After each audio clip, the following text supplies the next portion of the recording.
Hello, gorgeous people. We are back again for another episode of Age of Awæcnian, Soulful Stories Unveiled. And this morning we were celebrating 50 episodes in, and only 11% of the world get to 50 episodes in. So Flea and I are in celebration mode, celebrating all of the amazing things we've accomplished in not only just a year, but even in the last 6 months. And just the growth that we've had has been so phenomenal. What have you been celebrating today, Flea? I actually just came to the realization that I'm pretty sure it's over 100 new people that I've been introduced to over that year. So that to me is phenomenal, because I've been kind of hermetized and it's like, oh no, I'll stay in my bubble, it's fine. But I'm pretty sure it's over 100 now. And I was like, wow, that's huge. That's an extreme amount of new people to actually connect with, but still have that relationship and connection. Now it's like speaking to them, having them come in and comment, and it's like, wow, this is really phenomenal. So I'm loving the achievement of bringing that tribe in. It was something that we set the intention for when we were creating the academy, and it's like, how do we bring in the tribe? How do we bring in the people that understand and can create a better world? Like, this is what we do, right? We want a better world. Let's find the people. So I'm celebrating that. Oh, I love that. I love that. And it's the power of connection, the power of storytelling, and just being in our authentic selves, which are some of the key foundational pieces of why we've come together, and the foundation of what Awæcnian Academy is. And our next amazing guest also feels the power of storytelling. And so Brad is a creator of storytelling through fire, and his desire is to inspire creative souls that want to blend the worlds of their passions together, sharing their own unique gifts through something that truly lights them up, and create immersive experiences that will be remembered for much longer than the moment they've shared. And he endeavors to touch your heart, leave you mesmerized, and ultimately fire you up to chase your dreams. And my goodness, Brad, I think both Flea and I met you at a beautiful friend of ours' wedding, where you were performing and invoking fire in this beautiful Viking wedding. And I was like, wow, there's something special about the essence of what you bring, which is elemental, primal, but connective. Welcome, Brad. How are you? That was such a beautiful, warm welcome. Thank you so much. So happy to be here, and yeah, feeling really, really great. And I was almost inspired by my own bio there for a second. I was like, yeah, that's me. Ah, amazing. Oh, yeah, no, you did write that, and I just reworded it a little bit. But yeah, this piece around passion, I know Flea and I, we always come back to leaning into what is our passion? What is your passion? You know, with young people that we work in, like, how can we inspire that and invoke that fire within your belly? Because when that is lit up, there's like something beautiful, unstoppable, wild, ambitious, bold, that gets to just, illuminate through people. And you definitely do that with your presence. There's a humbleness, but there's also like this magnetic kind of opening that happens for people that listen in. So what brought you to fire? What brought you to the arts, to fire twirling? Like, let us know a little bit about your journey, and we'd love to know.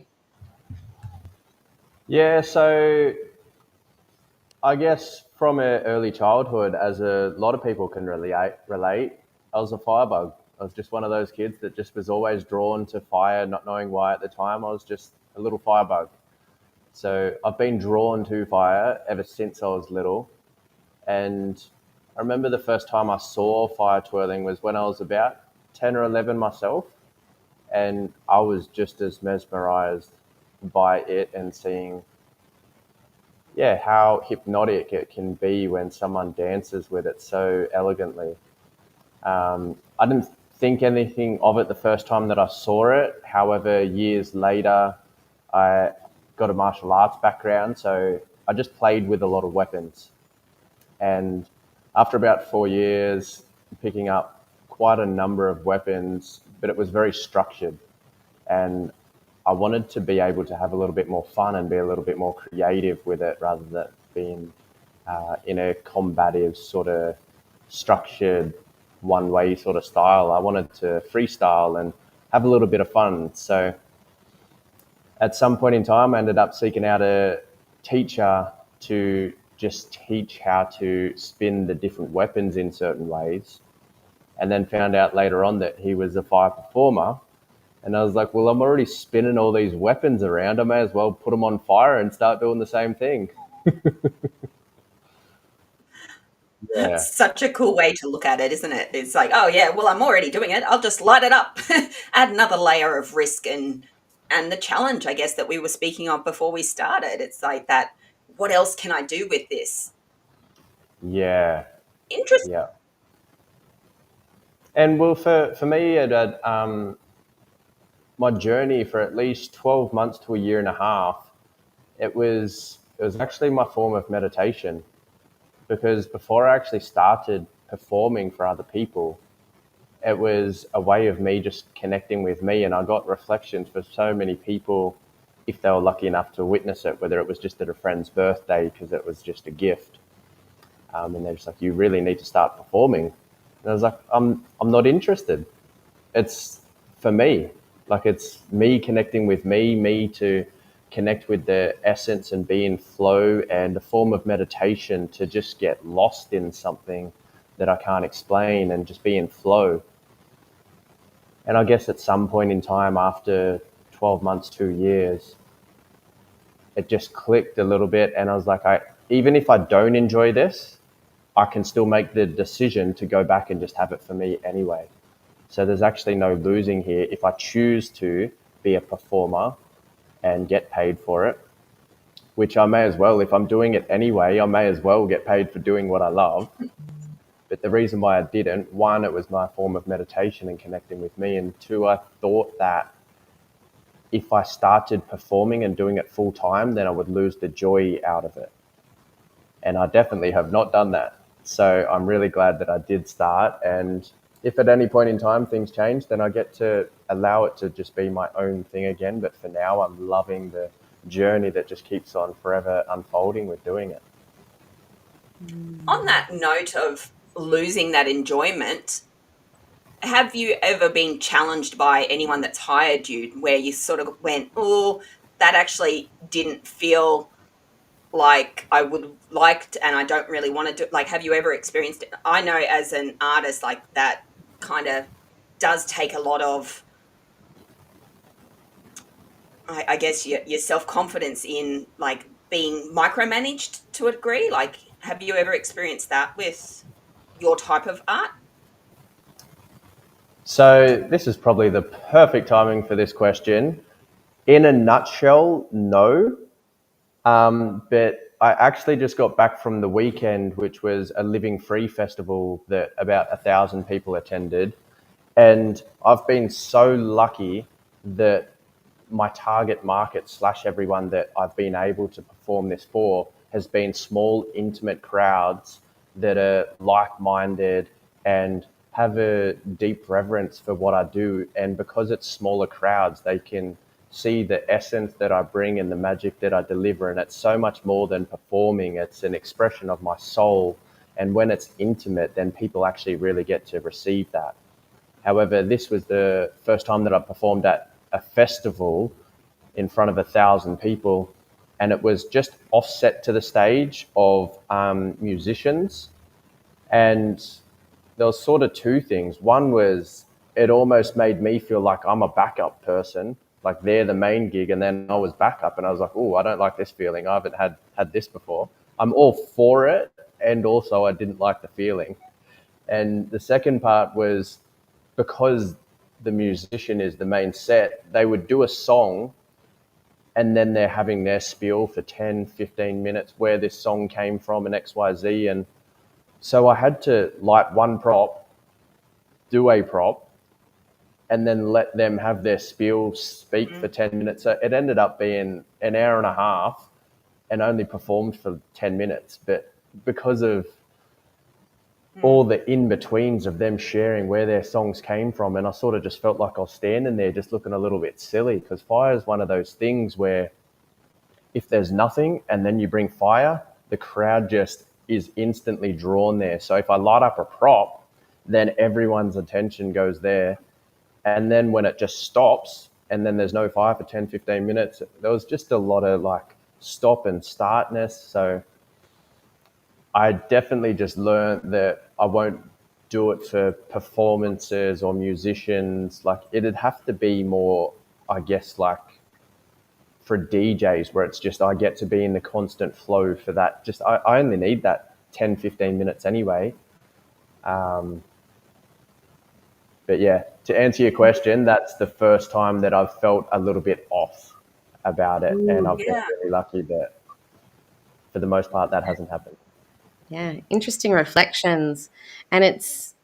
When collaborating with people too, and like coming into their spaces, and this is probably why I love working with Flea, and all of the speakers I know intimately, or I've known them from something before and know their story, and like honor that time that they get to speak and share.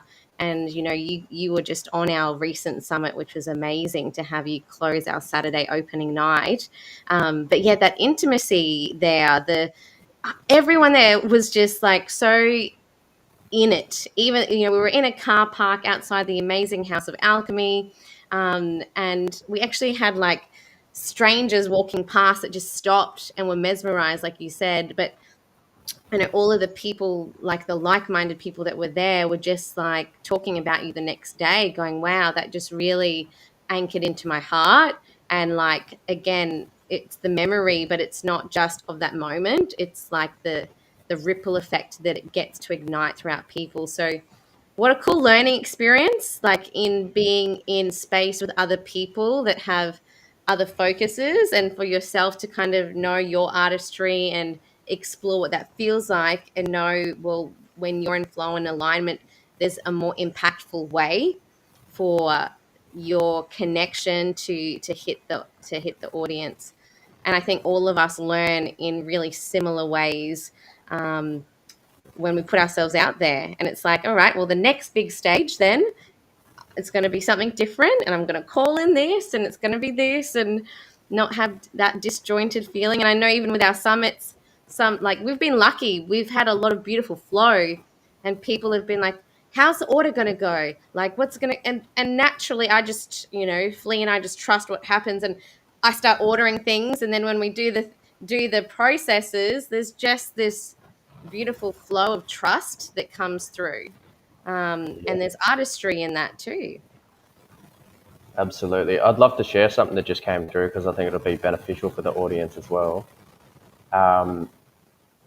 One thing that I learned, especially in the last 3 to 6 months after stepping into this multiple times and shining my own light in my own unique essence, I've really learned that, do either of you know Natalie Pattinson?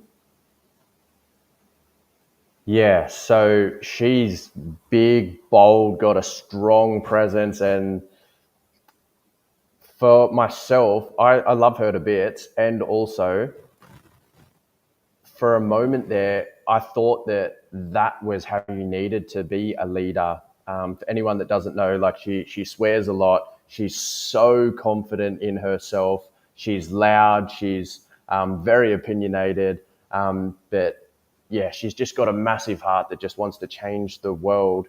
And I saw that as almost the reference point of how you needed to lead, or how you needed to be a captivated, compelling, confident speaker. However, in my journey in the last 3 to 6 months, and realizing pretty much when I brought like the fire twirling and storytelling together, I am slow and have depth and just hold a presence that almost slows down times with like a mystical essence that really takes people back in times that I can't explain.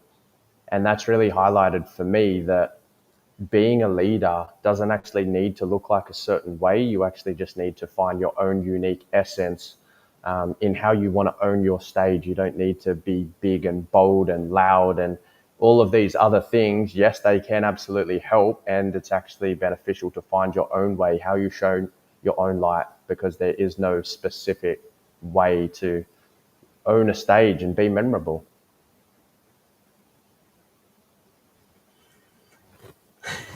I was muted. Of course. I tell everybody, make sure you unmute, and then I go and speak with it being muted. Of course. This is how I own my stage. I own my mistakes and love it. So I love that you brought that up, because this is something that both Marie and I have spoken about, and especially on this journey into spirituality, which does have a lot of facets for, I guess, commercialism and imitation in that manner. And it really was very much how you said, like, honing in and going, well, this is who I am. I can't be you. And we've had these conversations where it's like, I'm not Marie. I'm not going to remember everybody's names and details, because that's not in my energy. But at the same time, I can back her up 100% in mine, knowing where I stand and where I fit in that essence and in that process. And it's really amazing to watch that unfold, because people are like, well, how do you do? Well, it's actually done as a collaboration.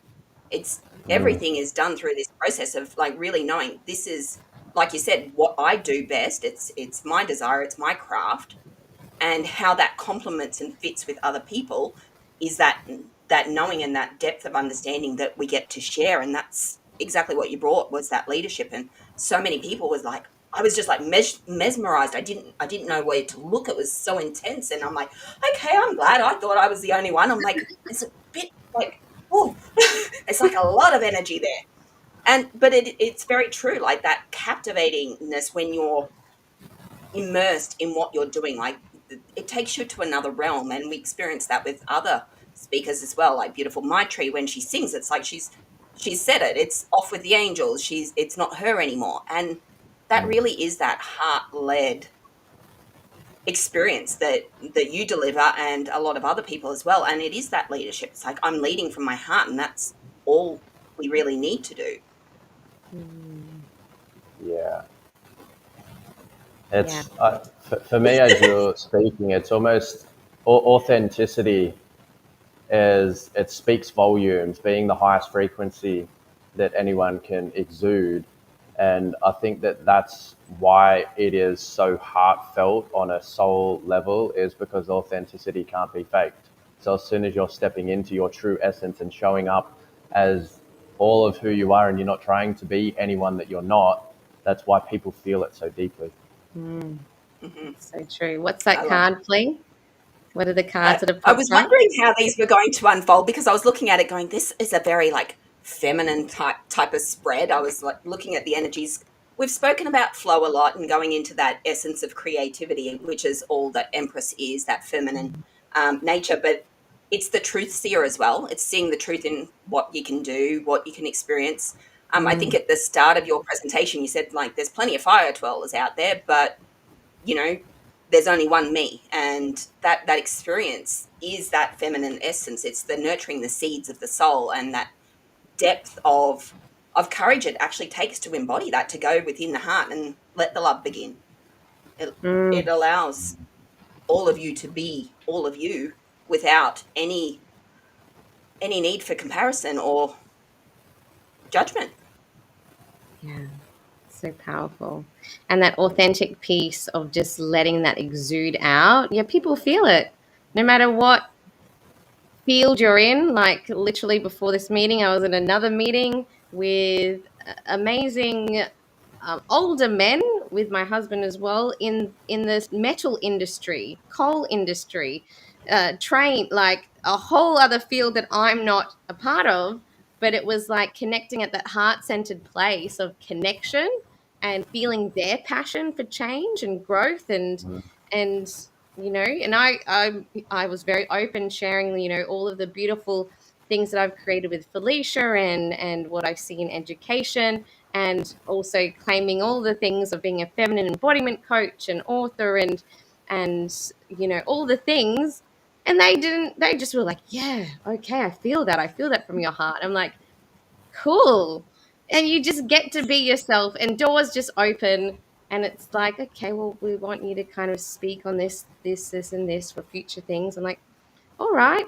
And plus, I'm ready to learn, ready to expand, ready to grow, but I still get to be me authentically and expand myself. And this is what we get to do when we talk to people and we connect with different opportunities, because you just never know what door is going to open up, what other event, Brad might be going to because they've seen you somewhere, and it's like, well, I want you to open for this event, which is something could be totally different for a gala night for something, and it's those connections with people and the storytelling, that heart-centered leadership that more and more of us are craving. And it's that fire within us. It's craving real people who speak from that place, who perform from that place. And it's not just about the performance. That's one part of mastery, but it's like Flea mentioned, that embodiment, being in the moment. And you feel the difference. Like, I know, Brad, we've seen you twice now, but even when you're in that mode, it's more than just performing the moves. You feel it being exuded. And, like many of us, if you drop something, you just pick it up again. If something goes wrong here, and this is what I loved about the arts, being a dance drama, if you make a mistake, you keep going because the music's still going. Or if you forget a line, you're just going to have to make up something or find a way to keep it going forward. And this metaphor for life that I've learned through the arts, but it's like balancing that authenticity, that presence, and that embodiment, which is the key. What's your piece around, I suppose, going from that really disciplined approach, knowing the flow, embodying that to your unique essence, and I suppose you're in your journey to embodiment, Brad?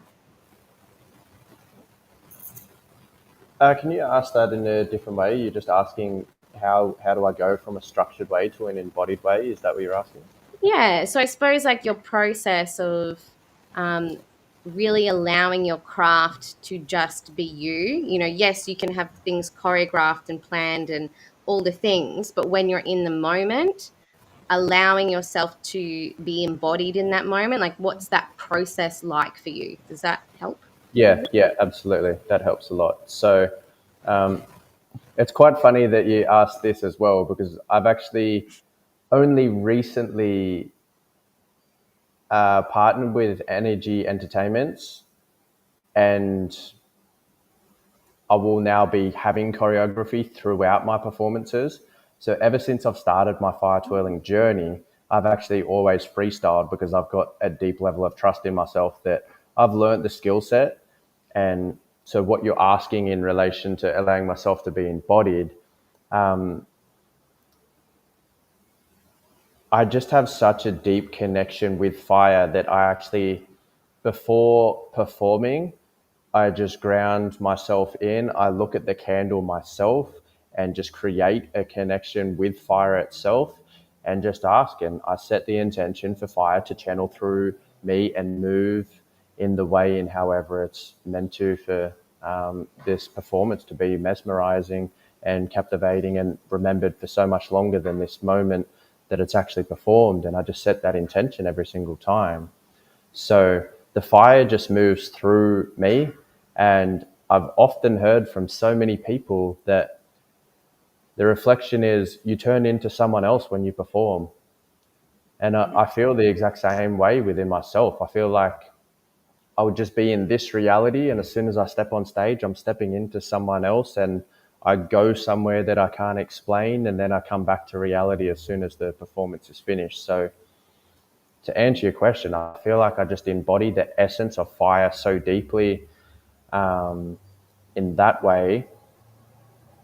And now I'm actually transitioning with energy entertainment to actually have a choreographed performance, and I will just blend between both worlds, because it'll be amazing to learn to actually have choreography, to be in set times, to come across just a little bit more professional. However, I don't like doing that all the time, because then it feels like I can't be freestyle and in flow and just be able to. So I'll just dance between the two, whether I freestyle or do choreographed performances. I feel that, and I've seen that a lot with even Marie when she dances. Like you can see the technical aspect, but then there's something different when it is just that freestyle, when it is just like the channel, really, the channel that is divinely going through you. And yeah, I love that you get to experience the choreography side of things, because it's cool to be part of. It's fun to be part of. Really hoping that that mindset sticks, where it's like, yeah, no, I can take that now and I can leave that flow, because that element, that is your creative flair, and to have that beforehand is absolutely remarkable. I know with coaching, artistic roller skating and things like that, there was always this level of, the minute you had to get technical, you lost the performance. And it was like, oh, what a shame. Like, technically sound and beautiful, but the soul left it, and it was like such a shame, because you could. I watched my own daughter. She went. She was doing a technical dance to what was meant to be a tango. The second round, she did a cha cha, and she did it perfectly in time. It was like absolutely phenomenal, because she is that performer. She is that very intuitive soul. So it was like watching her, and everyone stopped and was like, what just happened? Something shifted. Like, it's fabulous, but nobody could work out that she was actually doing a completely different dance, because she had that element of trust and just went with it. She came off and she went, I think I stuffed that up. And it's like, well, yeah, you did, but wow, like, what a way to do it, that nobody could even work out. Like, all judges, everyone stopped and was like, that there is that difference. That there is what you've come into this world with, and that's phenomenal. So it's lovely that you actually get to then get some of that technicality to be able to advance that. Like, I can't wait to see the next performances. That'd be phenomenal. Yeah, as Marie touched on earlier before around like if I dropped it in a performance as well, that what you focus on grows. So how big of a deal do I make if I drop it? If I just pick it up and start spinning straight away, then no momentum is lost. I don't lose the crowd.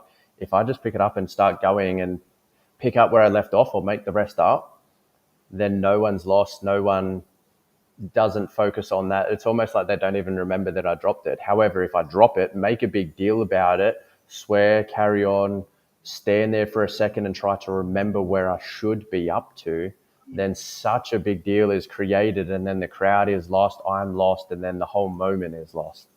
So allow yourself to make those mistakes and then just pick it up where you left off, like nothing actually happened, and then everyone in the whole vortex will just be in that moment and no one gets lost along the way. Yeah. And it applies to everything, doesn't it? Like, no matter what area of your life, okay, yeah, I didn't get it that time. Let's attempt again. Let's not try and fail. Let's attempt again. Yeah. Yeah. Yeah. So powerful. And you get to travel the world now.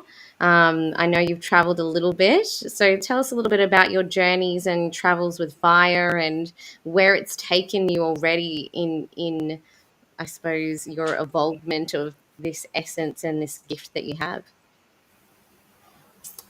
Yeah, so it was interesting that only reflected a few days ago that this performance that I've now done multiple times, between Bali, Japan, first time actually on the Awæcnian, on a Zoom. I've never fire twirled on Zoom before. But the amount of performances that I've had of this fire twirling storytelling creation this year, it was a few days ago that actually marked about the 6-month mark. And that was the vision for when I wanted to perform this for the first time at the start of this year. So at the start of this year, I was sharing with my now mentor that we just met through different events and had a connection. And she was just asking what my vision was for this year. And I was just sharing that I had this vision to mix fire twirling and storytelling. I didn't know why. I just was as captivated as people are by myself now with storytelling as I saw my first storyteller the back end of last year in October.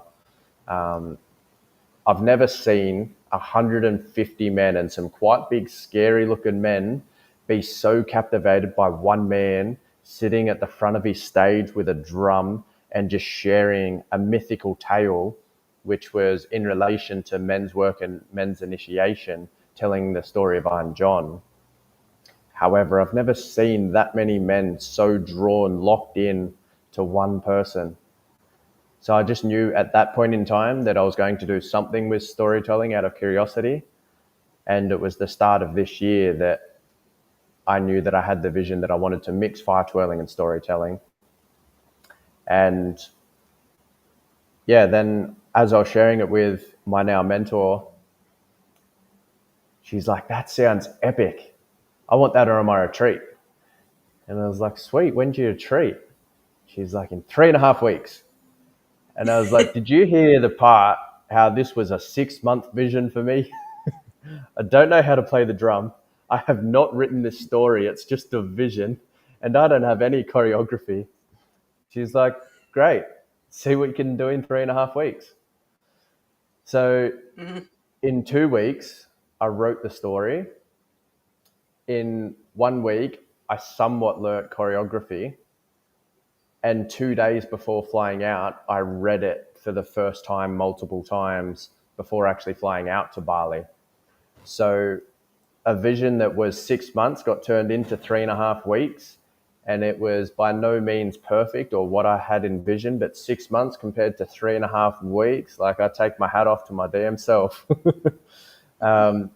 And that's what I was reflecting on just before, that it was only a few days ago that it marked the 6-month mark of when this vision at the start of the year was meant to be performed for the first time. And now I've performed it multiple times in Bali, in Japan, on a Zoom, and for multiple like yoga retreats, and men's work, opening ceremonies. And that was just a really cool realization as well, how quickly you can collapse time if someone holds you to a higher standard than you can see for yourself. And just really take imperfect action as well, because that was probably one of the hardest things, was being quite a perfectionist and hence giving myself 6 months and wanting to be really, really great at every single pillar that I was bringing, and then allowing it to be messy. And the first time that I performed it, I really sat in this dance of, I'm so happy that I created this in such a short time. And this feels terrible in my body, performing something so messy. And it was also amazing learning. So yeah, get a little bit more comfortable with messy action. However, using discernment, because messy action multiple times will just actually almost discredit like authority, and that you're someone that is just showing up messy all the time and doesn't actually take pride in what you do. So getting the balance between messy action and being courageous enough to take steps when you're not ready. However, that's what propels you to be ready.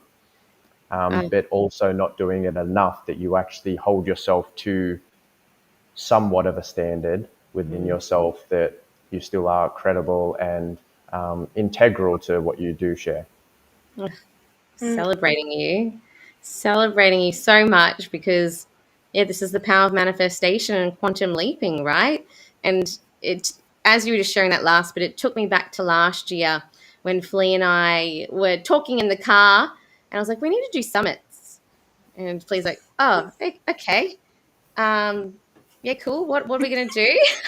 And it was like that messy action that was, and you said imperfect action. I love that. And it was such a big leap of faith. And I remember like messaging 17 global people I knew, and they all said yes within 10 hours. They didn't know what my summit was about and what Flea and I were going to do. And then Flea just created a whole website within like 3 weeks herself and Wow. just teaching herself.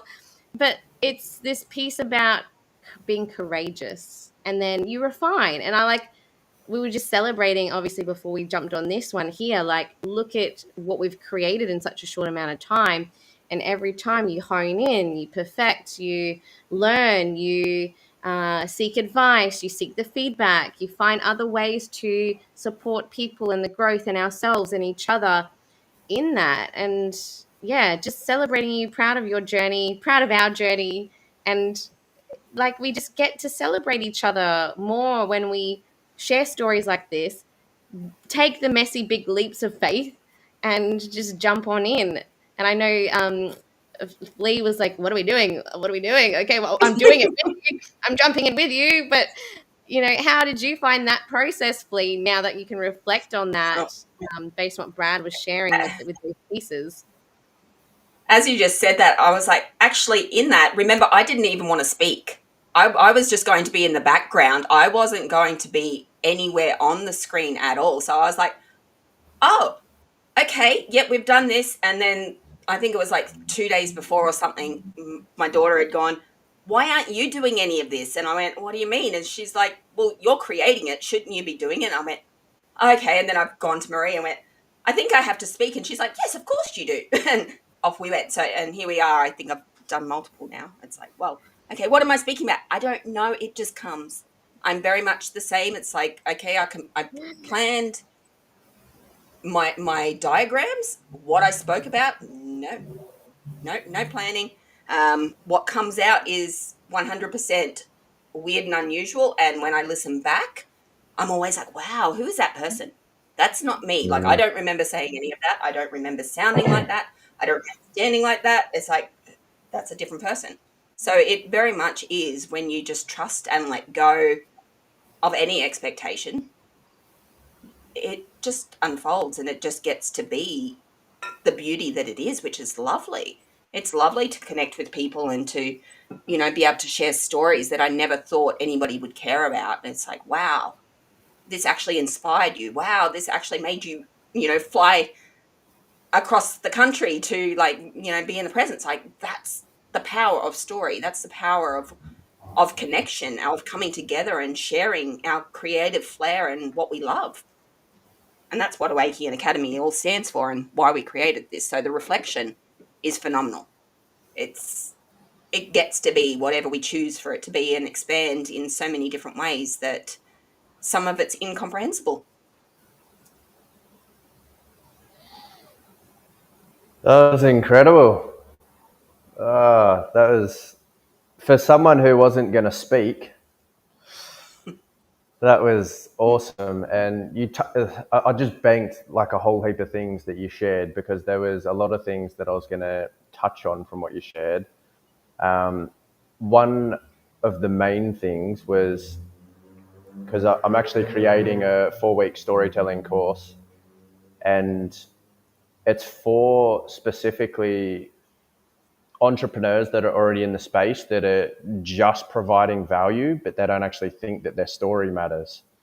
And Mm. that was one of the main pieces, because I feel like there's so many people that can relate to that they don't feel like their story matters, or if they reflect on the things that they've done in their lifetime, they don't think that people would want to listen to what they've shared. So I'm creating a course to dive into that, to pick apart people's journeys and allow themselves to see for themselves how important each single step of their journey and how valuable that could actually be for someone outside of themselves.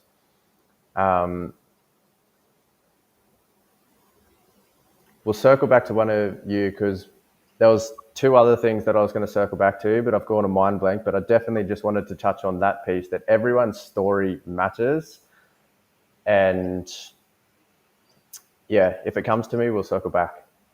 No, sounds good. Not meant for now. Yes, but it's such a powerful piece. But yeah, working with young people as well. I know Flea and I, we see so many of our youth just feeling like that they don't matter. And, we shared earlier today that we're both little girls that were told to be quiet. And I'm sure there are many stories of boys and girls being told to shush, be quiet. Children are meant to be seen and not heard. And it's letting that inner child to come out and play and to give that voice, and and allowing that safety to say to your friend or say to your business partner or to say to that stranger, hey, I actually want this too. And it's like, oh, yeah, yes, well, let's make it work. Let's rejudge things around and like celebrate instead of put people down. And so much of society does that, and there's such a big competitiveness as well, particularly again in the performing arts industry, in the entrepreneurial world. There's so much competition, and inauthenticity that is out there.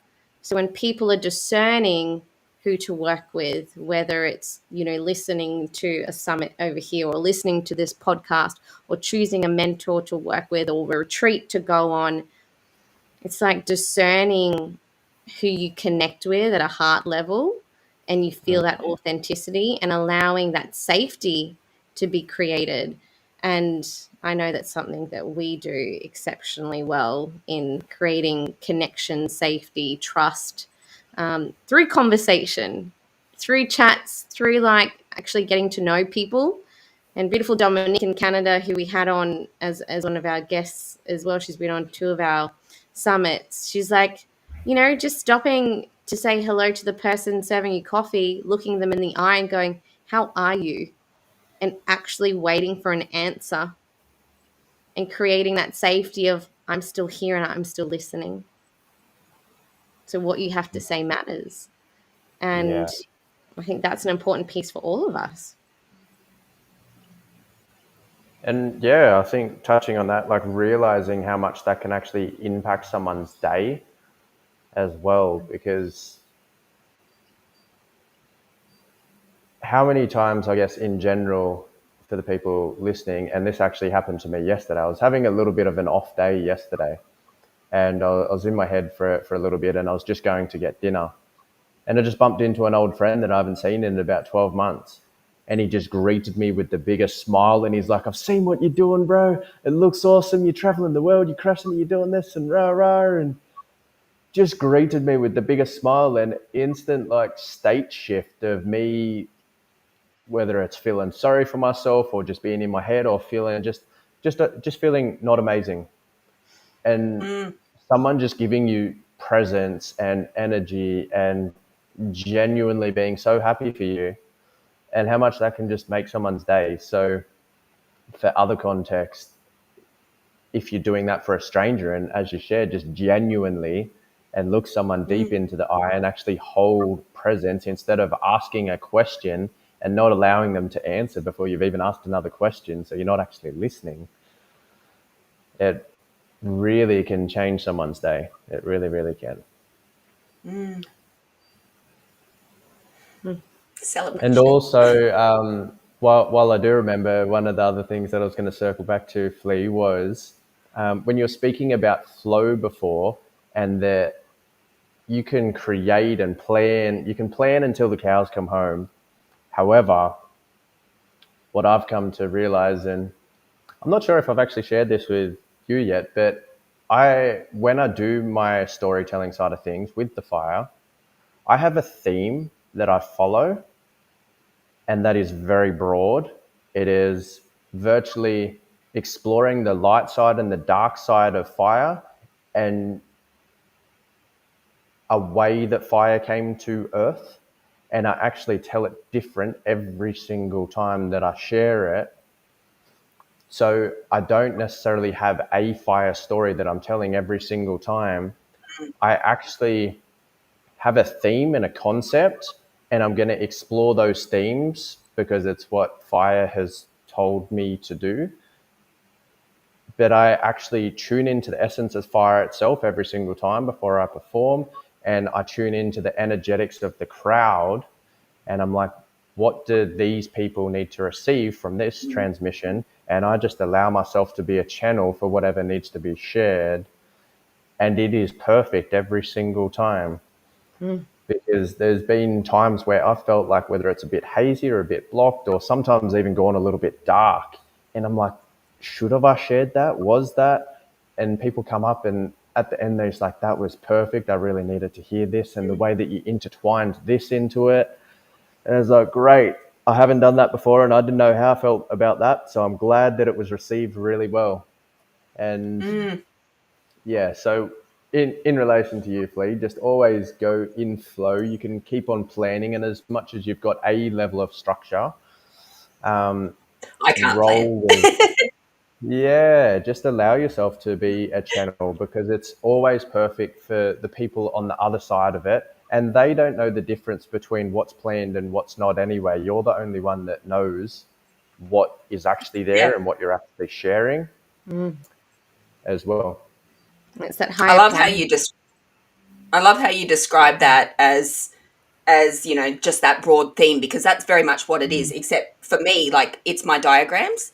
I speak in pictures and I can't explain it without the diagram. So that's the plan section, is like, okay, I need to be able to get this diagram to do what it's doing so that I can explain what's happening in my head, because otherwise it doesn't come out correctly. But planning it, writing it down, I can write stories galore.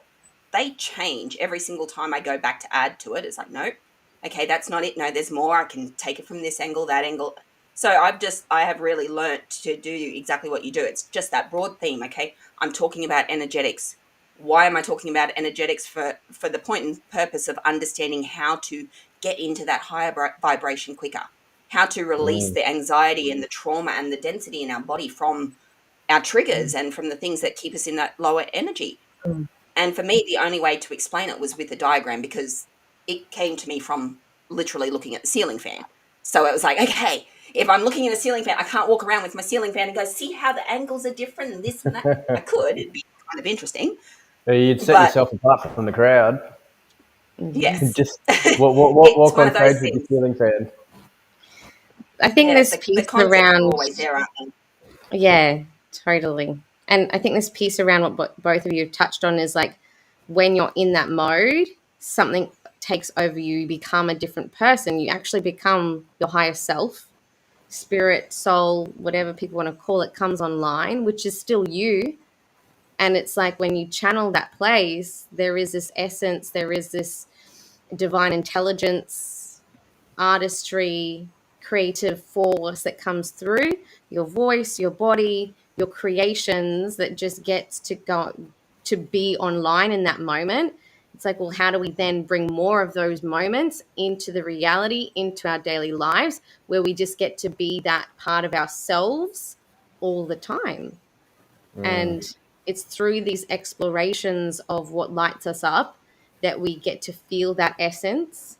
And it's like, well, it is possible. You can feel that way on stage, or when you're in that moment with a partner, when you're, with your family members, when you're talking to strangers. And it's just that mastery of self, that we get to keep discovering and keep opening up and unfolding, which is really beautiful. And Mm. we get to have more and more of that when we join together and join forces. And I know when you were talking about the themes, I think, Brad, when we were talking initially, we were talking about the elements, but I was like, I feel like the dragon vibes are coming through. And interestingly, so one of the photos, it almost looked like this dragon was coming down out of out of your mouth or whatever, where it was like the way that it just kind of went up was captured. But it was like this essence But then throughout the rest of the summit, that energy opened up other things through conversations, through powerful embodiments, through the fire being united in other people globally, whether you knew that impact or not. I know that intentionally, when I sit with this vision with Flea, there's a bigger piece and a feeling that I know that will unfold. And then we just get to play with what unlocks. And sometimes we don't know what's going to unfold, but we continue to trust the openings that continue to happen with the portals and the people and the conversation. So I think the next day or the day after, there was a really epic dragon panel conversation. I think we spoke about you briefly as well, but it was like this portal that opened up, you know, with the fire, with the elementals. We were talking about elements in another conversation, angelic realms, bringing that fire in your hearts, in your body. Like, it was just a beautiful opening, and there were threads throughout other speakers from around the world.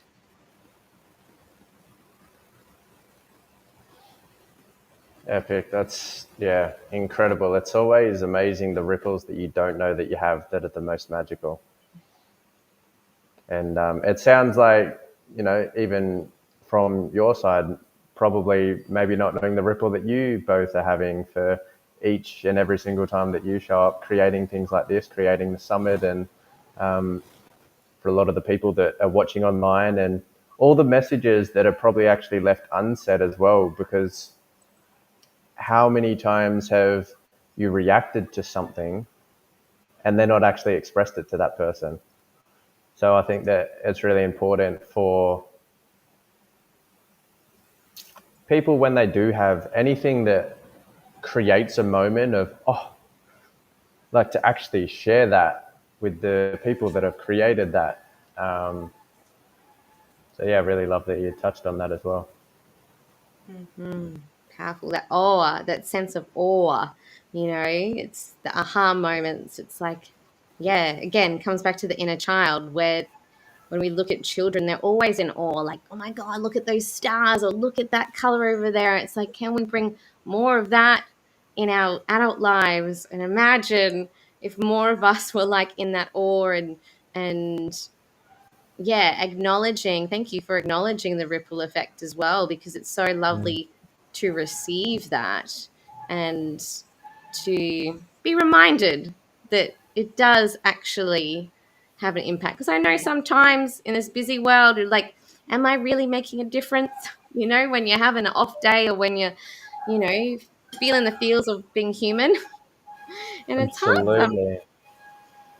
Yeah. Yeah. For me, I have been coming up with as many new practices as I can that require very minimal amount of time to create these pockets of time of presence and creating little magical moments that you're speaking of. As simple as gratitude before food, as simple as just going around gratitude shares before dinner if you're spending it with people, setting intentions before coming onto calls like this, being just, yeah, like intentionally setting before you actually do anything. Otherwise, we can get caught up in just being robotic and just going through the day and zoom through the day and not actually remember most of what we've done, got home, and then we're if cooking, cleaning, putting the kids to bed, and we don't remember much in the day. However, if we've created a morning meditation or just admired the trees for 2 minutes, if we've done a gratitude ramble in our journal that takes 30 seconds, if we've said hello to a stranger or complimented a stranger that takes 20 seconds, if we've had gratitude rambles around dinner, then we've just created like 5 pockets of time throughout the whole day. And then it feels like we've expanded time and that the day has been like an adventure. What a beautiful thing to be able to reflect on at the end of the day too. It's like, how many times have I shown my gratitude in life? Like, you'd be able to actually journal that down and go, wow, like this, and this. And then you've got a bank of of memories that are just going to light you up. And the last two cards that were here were very much on the negative side, but what I've put on them, because I like to write on my cards, was that the journey is about the right conditions and tapping into the heart. Whereas both the cards were that emotional withdrawal and that moving on. So like not attaching yourself to the outcome, not living in that fear, you know, withdrawing the expectation, because, you know, we can stuff up, and that's highly likely. We are human and we can't do everything perfectly, and there is no such thing. So in that, just accept it, and the right conditions will present themselves, especially if you are tapping into that heart space. And I didn't even realize that that's what I'd written on there when I picked them up. I was like, oh, of course. It's a beautiful way to summarize. And so, yeah, thank you, Brad. Thank you, Flea. And that gratitude, it's so simple, but we can just forget actually how easy it is. And like you said, create pockets of time and love Mm. of self, love of others. And if we did more of that each day, my goodness, the world would just totally shift day by day, moment by moment, which is so beautiful. And Yes, yeah, please. yeah, and then all of the abundance, the wealth, the wellness of health, and the frequency of being consciously abundant, which we are as souls, gets to come online, and things just get to be a byproduct because we're living in alignment, we're living in joy, we're living in gratitude, and from that heart space. So what a beautiful way to end this amazing chat. And Brad, if people want to connect with you, how can they do that? Yeah, I was really happy that you touched on the last bit just around gratitude and raising your frequency, because it was the last thing that I was just going to touch on as well. Just for people to reflect on, as when you've brought more gratitude to things, you're actually one, raising your frequency to a higher vibration. And if you can reflect when you've had more gratitude and lived from a more heart centered way, how much more in flow you are, and how many more unexpected, amazing opportunities just keep on popping up time and time again. And as soon as you've lost the gratitude practice, would have you noticed that all of these opportunities actually stop Mhm. showing up, and you're actually in a lower vibrational state and not enjoy as much. Mm. And it's funny, as soon as you get back into a gratitude state, that everything just happens in flow again. And it's always quite funny. So there's a book actually called The Magic, and it's actually a 30-day gratitude ramble that has different gratitude practices that you can do each and every single day for 30 days and watch your life transform, just for anyone viewing. And it's in so many different ways. It starts off really simple around just write down 10 things you're grateful for. And it calls in between money, between relationships, between feeling your heart expand. It goes into so many deep levels of gratitude that will really transform your life, and down to relationships, in how can you be grateful for, ex-partners that ruined your life.